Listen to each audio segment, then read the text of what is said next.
Welcome back to my YouTube channel. So I want to actually show you in this video that if you are trying to actually configure OneDrive on your Windows 8.1 device or Windows 7, you should know that the OneDrive is actually not supported, or it does not actually sync anymore to the cloud if you are using Windows 8.1. So you have been actually forced to update or upgrade your device to Windows 10 or Windows 11. So you can see that it says important, the OneDrive Sync app is no longer supported on Windows 8.1.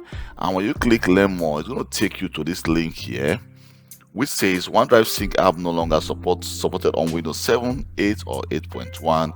So the end of support for personal desktop apps is actually from January 1st, 2022. So if you have been using OneDrive on your Windows 8.1 and it has been syncing to the cloud, definitely after the end of support, your files will still remain in the cloud, but any new files which is added to your device will not be able to sync anymore to the cloud. You will still be able to access your files using the web browser and not from your device anymore. So my big advice to you, if you are still using Windows 8.1, I have some videos on which shows you how to actually update or upgrade your device to Windows 10.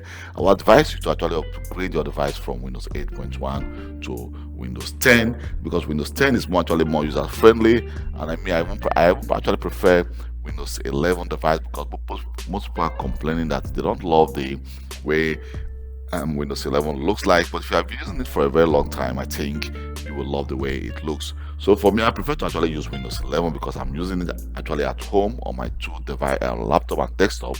At my work, I'm still using Windows 10, which we are right now upgrading to Windows 11. Thank you very much and goodbye. Bye.